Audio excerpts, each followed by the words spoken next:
Hello everyone, welcome back to Shreeji boutique. आज हम सीखेंगे एक सिंपल प्लेन कपड़े में डिज़ाइन कैसे बनाते हैं, वो भी एक बहुत सिंपल सा डिज़ाइन जिससे आपका कपड़ा बहुत ही ज़्यादा डिज़ाइनर लगेगा, एक प्लेन कपड़ा भी।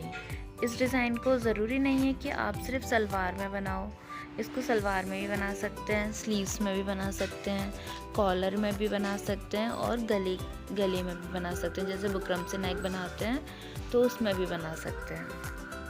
Let's start.